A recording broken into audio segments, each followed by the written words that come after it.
नमस्कार, स्वागत है आपका। मैं आपके साथ तेज नयन मोर और आज हम बात करेंगे हरियाणा कांग्रेस के अध्यक्ष राव नरेंद्र सिंह जी से, जो आजकल बहुत बिजी हैं क्योंकि निकाय चुनाव चल रहे हैं प्रदेश में। और यहाँ पर विधानसभा चुनाव के बाद फिर से आप कह सकते हैं कि एक बड़ा चुनाव है। यहाँ पार्टियां अपने आप को आजमा रही हैं। बीजेपी पहले से जीत का दावा करे, लेकिन कांग्रेस कितनी मजबूती से चुनाव लड़ रही है और क्या दावे हैं, इसके अलावा प्रदेश के दूसरे तमाम मुद्दे जिन पर हम खुलकर बातचीत करेंगे।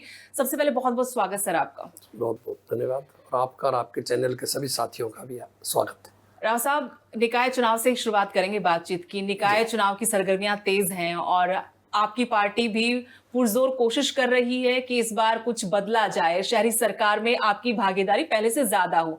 तो किस मजबूती के साथ कांग्रेस जा रही है, किन मुद्दों के साथ जा रही है और क्या कांग्रेस यहाँ पर एकजुट है? देखिए, हरियाणा में नगर निगम चुनाव 10 मई को होने निश्चित हुए हैं जी। 3 नगर निगम है, पंचकुला, अम्बाला, सोनीपत और एक नगर परिषद रेवाड़ी, एक नगर पालिका धारूहेड़ा। इन 5 स्थानों पे कांग्रेस सिंबल के साथ चुनाव लड़ रही है। और सबसे पहले हमने एक अच्छा कार्य किया अब की बार, जो आमतौर पे पत्रकार साथी या लोग कहते थे कांग्रेस टिकटों का फैसला देरी से करती है, तो हमने सबसे पहले और पार्टियों से पहले हमने टिकटों का फैसला किया। और सबसे बड़ी बात, जो देश में एक चर्चा चल रही थी महिला आरक्षण को लेकर के, जो एक माहौल बनाया जा रहा था कि कांग्रेस तो महिला विरोधी है, हकीकत में ऐसा नहीं था। फिर भी हमने इन 5 में से 4 टिकट महिलाओं को दी है, तो 80% टिकटें आप कह सकते हैं कि महिलाओं को डायरेक्ट रूप से गई है, जो अपने आप में एक बहुत बड़ा मैसेज है महिलाओं के लिए। तो ये हमने कार्य किया है। उसके बाद में हमने मैनिफेस्टो भी और पार्टियों से पहले बनाया, 5 हरियाणा की जगह का भी। कल हमने पंचकुला के लिए भी अलग से भी मैनिफेस्टो जो ऐड रह गई थी उसमें ऐड करके हमने वो भी किया है। 80% पार्षद जो काउंसलर महोदय उनके चुनाव टिकट ही बदल दी गई है। इसका मतलब है कि भारतीय जनता पार्टी भयभीत है, आशंकित है आगे चुनाव को लेकर के, इसलिए उम्मीदवारों का चेंज भी किया है। खैर, उससे हमें फ़र्क नहीं पड़ता। हमने जनता से डायरेक्ट अपील की है कि अगर आपको महसूस होता है वास्तविकता के अंदर कि जनता दुखी है, भाजपा सही कामयाब नहीं हो पा रही शहरों में सही काम करने में, सही न्याय देने में, प्रशासन देने में, तो आप कांग्रेस को मौका दीजिए। और हम चाहते हैं कि अगर जनता ने मौका देती है हमारे उम्मीदवारों को, तो एक बढ़िया स्वच्छ प्रशासन, भ्रष्टाचार से मुक्त जी। हम उनको देना चाहते हैं लोगों को, ताकि किसी प्रकार अवसर ना हो। बड़े बड़े घोटाले आपके सामने हुए। पंचकुला के अंदर वो 159 करोड़ का घोटाला है, जो आगे जांच होगी तो 500 से 1000 करोड़ तक जाएगा। कितना बड़ा घोटाले की बात है। तो ये सब चीज़ें जनता देखती है, जनता महसूस करती है। मुझे ऐसा लगता है व्यक्तिगत रूप से कि अब की बार इस चुनाव में जनता परिवर्तन का मन बनाया है और कांग्रेस उम्मीदवारों को समर्थन देके। लेकिन आप जैसे उभर रहे हैं इस पद पे आने के बाद, लोग कह रहे हैं कि अब कांग्रेस में एक और धड़ा एक्टिव हो गया, अब राव नरेंद्र की कांग्रेस भी आ गई है। मेरा कोई धड़ा नहीं है। मैं सबको कहता हूँ, जो जहाँ जिस साथी नेता के साथ काम कर रहे करें, छोड़ने की जरूरत नहीं है। लेकिन मैं तो सिर्फ नरेंद्र सिंह नहीं, कांग्रेस पार्टी है। पार्टी के प्रतिनिधि के रूप में, पार्टी के एक सेवक के रूप में मुझे जिम्मेदारी दी है हमारे शीर्ष नेतृत्व ने, आदरणीय राहुल जी, आदरणीय खड़गे साहब ने। तो मैं वो ड्यूटी निभा रहा हूँ। मेरा कोई गुट नहीं है, ना ही मेरी कोई स्वयं की कोई इच्छा है। पार्टी का बहुत बड़ा विश्वास मुझको मिला है, तो मैं उस जिम्मेदारी को निभाना चाहता हूँ। और परमात्मा से भी यही प्रार्थना करता हूँ कि भाई इतनी बड़ी जिम्मेदारी मिली है तो मैं अच्छे ढंग से निभाऊँ, एक सफल कप्तान के रूप में काम कर सकूँ, ताकि मेरे इस टेन्योर में रहे कांग्रेस मजबूत हो और आने वाले चुनाव में कांग्रेस हरियाणा में सरकार बनाए। सर, अब आते राज्यसभा चुनाव के ऊपर। क्रॉस वोटिंग हुई, 5 को आपने सस्पेंड भी कर दिया पार्टी से, लेकिन 4 विधायकों पर अभी भी एक्शन नहीं हुआ। इसको लेकर अभय सिंह चौटाला ने कहा कि 5 को बलि का बकरा बना दिया और इनके विधायक करोड़ों में बिके, 4 जो हैं उनको बचा ले क्योंकि वो भूपेंद्र सिंह हुड्डा के अपने लोग हैं। देखिए, ऐसा नहीं है।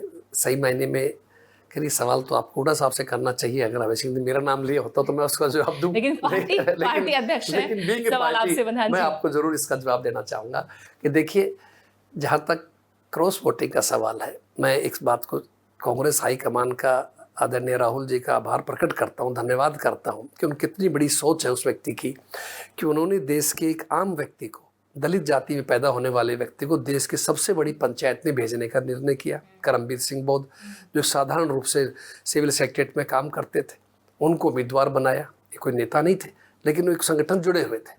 और बनाने के बाद भी संदेश दिया गया कि भी कांग्रेस गरीब के हक में है।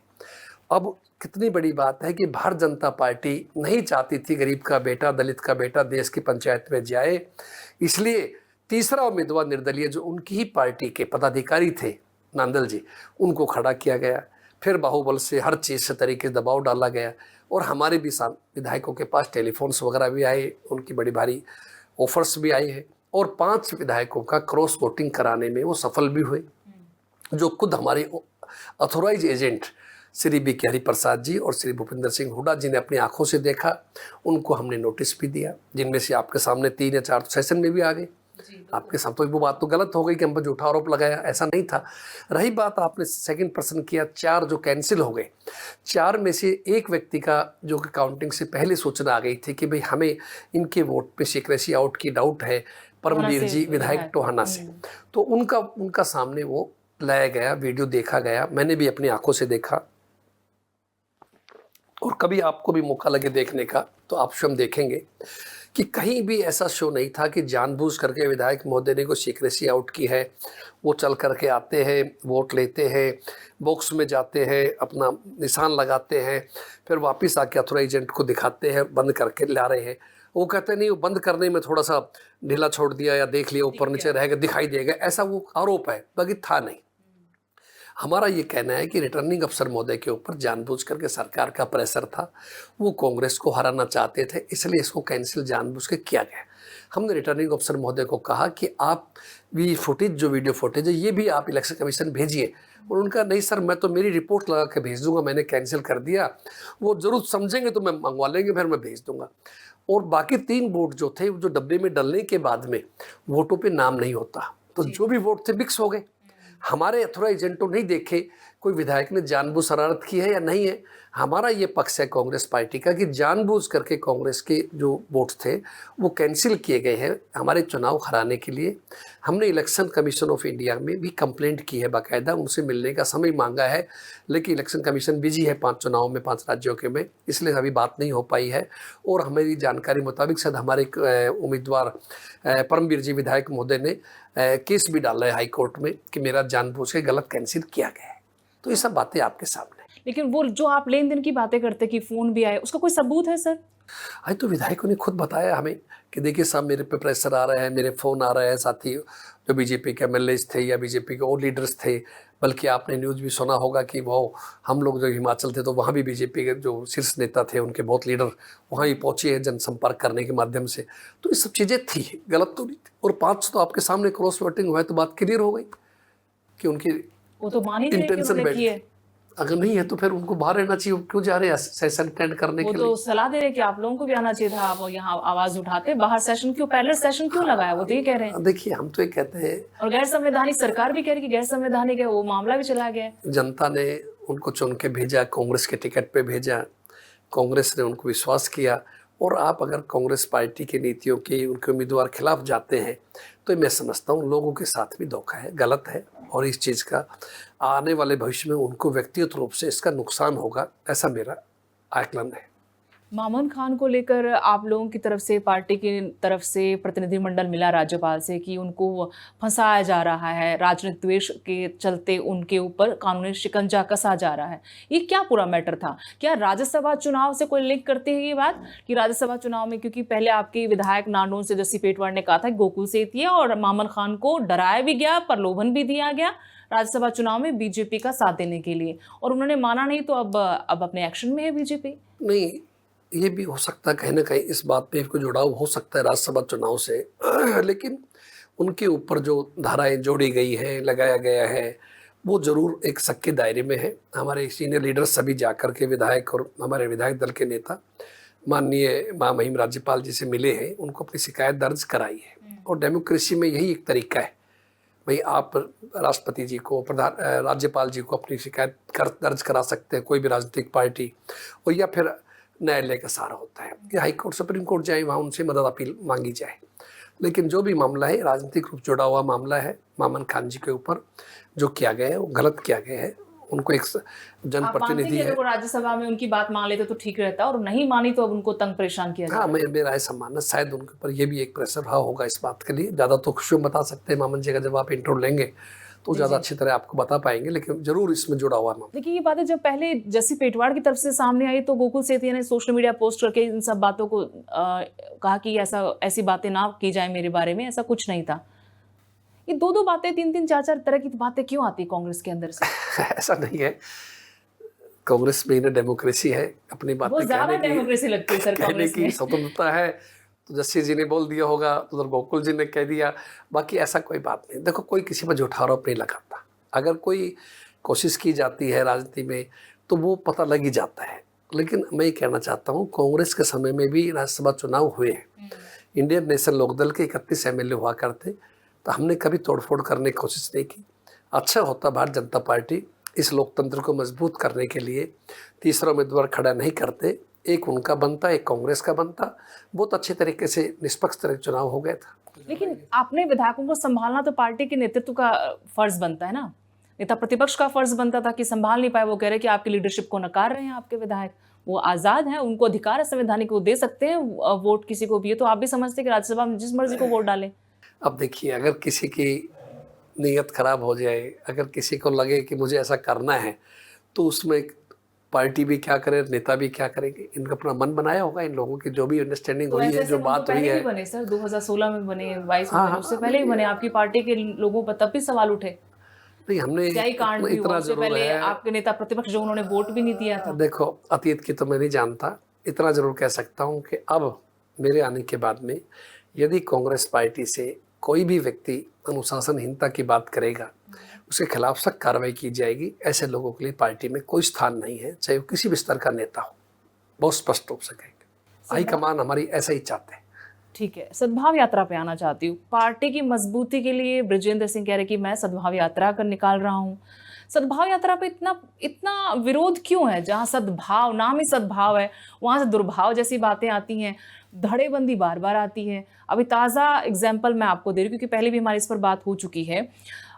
गोकुल सेतिया सिरसा से कांग्रेस के विधायक, उन्होंने जिस तरह की भाषा का इस्तेमाल बृजेंद्र सिंह को लेकर कि आपने भी पोस्ट पढ़ी होगी, मैं पढ़ के सुना दूं आपको, कि झक मारते फिर रहे हैं, राहुल गांधी बनना चाहते हैं एक नेता। आपने पढ़ी है? क्या ये सही है गोकुल सेतिया? नहीं, मैंने नहीं पढ़ा है। बाकी फिर भी मैं कहता हूँ, अगर दिया है तो ऐसा नहीं देना चाहिए किसी भी साथी को, चाहे वो कार्यकर्ता है। मैं पढ़ के सुना दे। जो कुछ समय पहले बीजेपी में राज की मलाई चाट रहे थे, जब बीजेपी ने किनारा कर लिया, उसके बाद अब कांग्रेस में आकर सद्भाव यात्रा द्वारा हरियाणा के राहुल गांधी बनने के लिए सड़कों पर झक मारते फिर रहे हैं। मेरा ये मानना है कि ऐसा स्टेटमेंट किसी भी साथी को नहीं देना चाहिए। और विधायक है वो आपकी पार्टी। और जहाँ तक सद्भाव यात्रा का है, कोई विरोध हमारी तरफ से नहीं है। मेरे जिले में भी गई है यात्रा, मेरे खुद जिला अध्यक्ष शामिल हुए हैं, महिला अध्यक्ष शामिल हुई है, बहुत मेरे साथी शामिल हुए हैं, नारनौल में, अटेली में, महेंद्रगढ़ में। हमारी तरफ से कोई किसी प्रकार का विरोध नहीं है, ना कोई रुकावट है। सिर्फ इतना था, जिस दिन मेरा पदभार हुआ था, शायद आप भी उस प्रोग्राम में आए होंगे, तो उस समय ये सवाल आपके मीडिया साथियों द्वारा हमारे प्रभारी श्री BK हरिप्रसाद से किया गया था। वो बहुत ही एक अनुभवी नेता है और लगभग 20 स्टेट्स के प्रभारी रह चुके हैं, पुराना अनुभव है।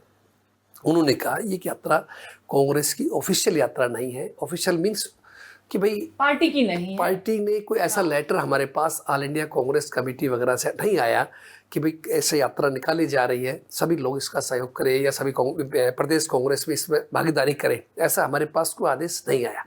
भाई बृजेंद्र सिंह जी भी पूर्व सांसद है, हमारे भाई है, मित्र है। उनके पिताजी चौधरी वीरेंद्र सिंह जी भी हमारे बड़े आदरणीय हैं, हरियाणा के सीनियर लीडर रहे हैं। मेरे साथ भी विधायक मौका रहा 96 में रहने का, उससे पहले मेरे पिताजी के साथ वो मंत्री भी रहे। तो हरियाणा के एक अच्छे नेता है और स्पष्ट वक्ता है, कहते हैं।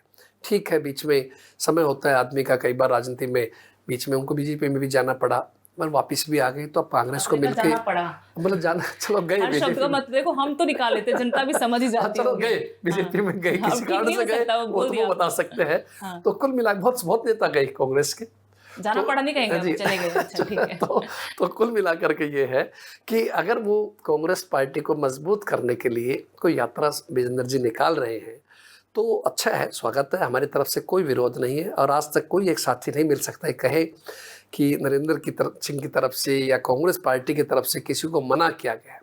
जितने मेरे पास फोन आते हैं कि राव साहब हम जाना चाहते हैं, हम यात्रा आ रही है, मैंने कहा स्वागत है, आप जरूर जाएं।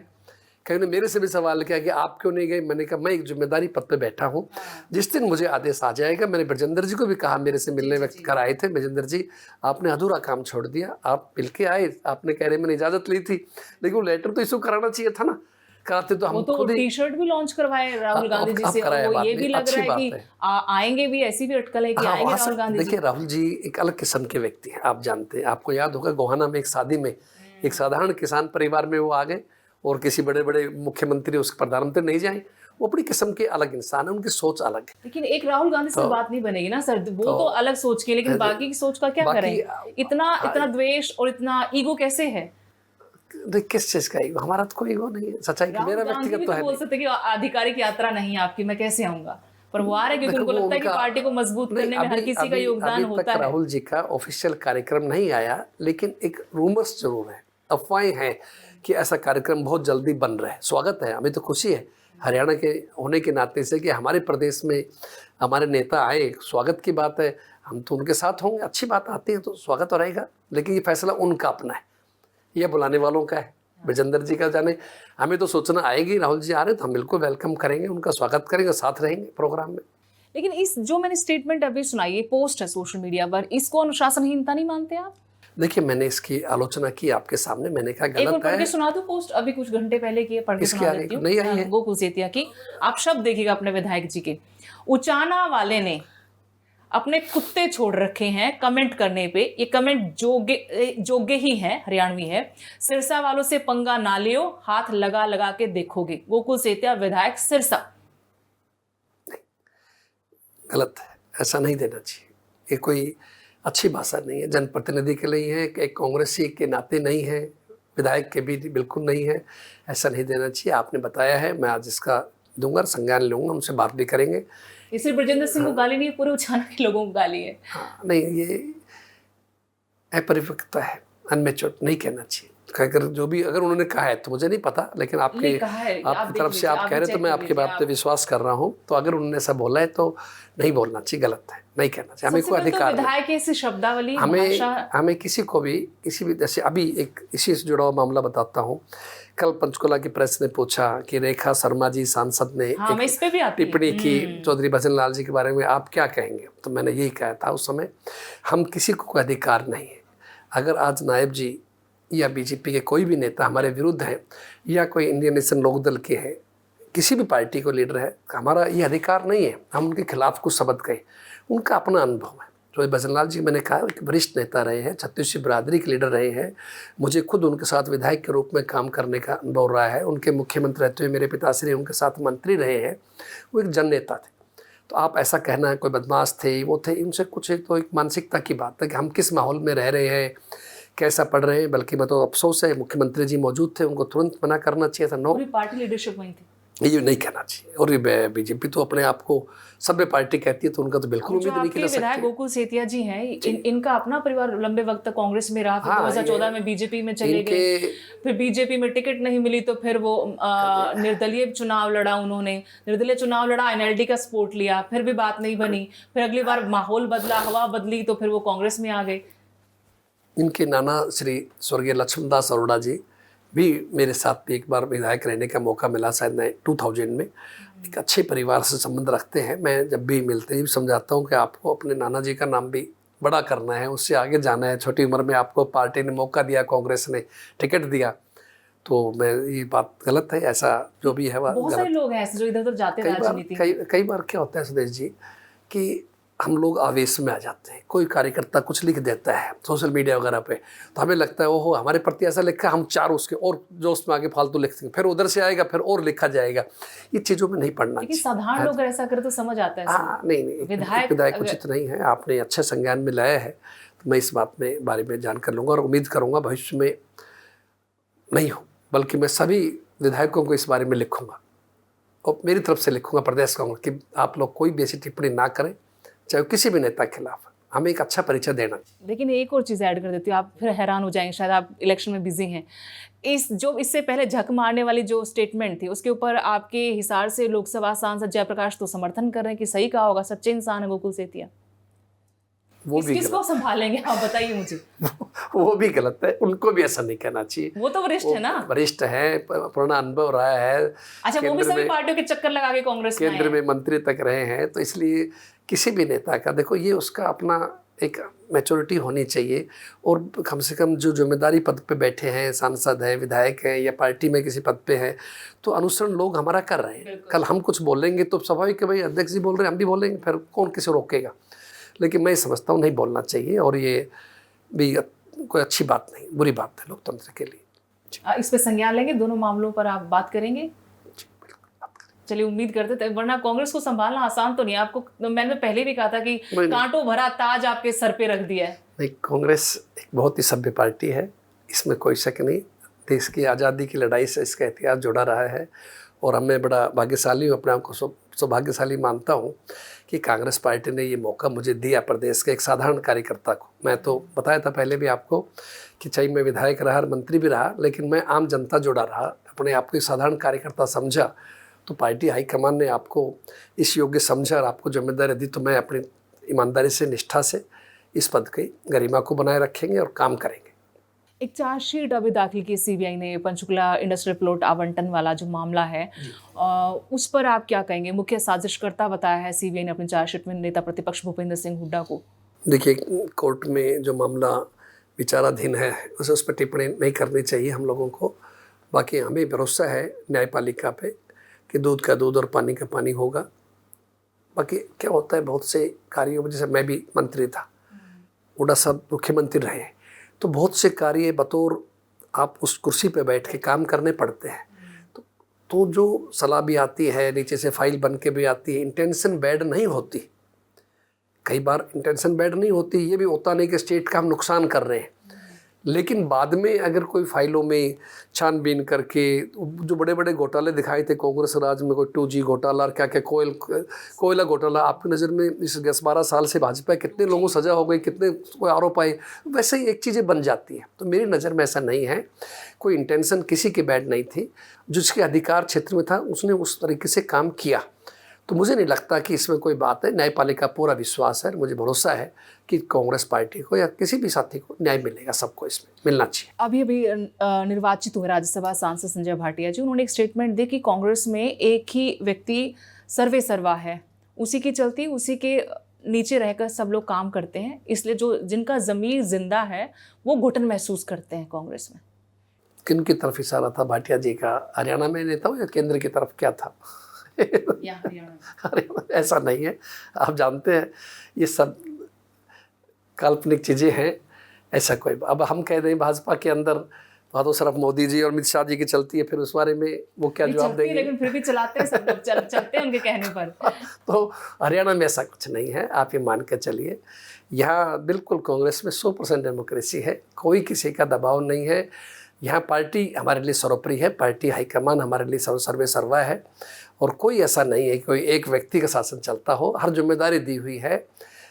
हुड्डा साहब को CLP की जिम्मेदारी है, मेरे को प्रदेश कांग्रेस की जिम्मेदारी है, बहन शैलजा जी को राष्ट्रीय महासचिव की जिम्मेदारी है, भाई रणदीप जी को राष्ट्रीय महा जिम्मेदारी है। हर आदमी अपनी जिम्मेदारी से काम कर रहा है।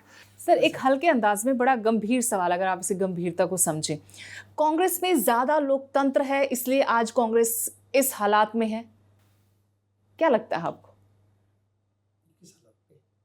जिस तरह से आप लोग हैं, कितने राज्यों में सरकार है, हरियाणा में क्या हालात हैं, ज़्यादा लोकतंत्र है, क्योंकि बीजेपी में कोई ऐसे बोल जाए, समझ रहे हो आप मेरी बात, मुमकिन नहीं है। वहाँ पर सबको पता है कि वहाँ पर 2 व्यक्ति हैं, लेकिन फिर भी पार्टी संगठित है, काम हो रहा है, राज्यों में सरकारें बन रही हैं, और कांग्रेस के अंदर पूरा लोकतंत्र है, इतना ज़्यादा लोकतंत्र कि कोई किसी को कुछ भी बोल देता है, अपनों को ही बोल देता है। देखिए, 3 बार से भाजपा सत्ता में आई है, और जिस तरीके से आई है, जैसा आपके यहाँ के विरोधी कहते हैं कि लाई गई है, कांग्रेस अगर ठीक ठाक रहती तो नहीं आती। नहीं, हरियाणा में तो आना नहीं था, लेकिन हमने तो खुद कहा है ये तो वोट चोरी करके और बहुत अन्य हथकंडे अपना करके हरियाणा में आ गई।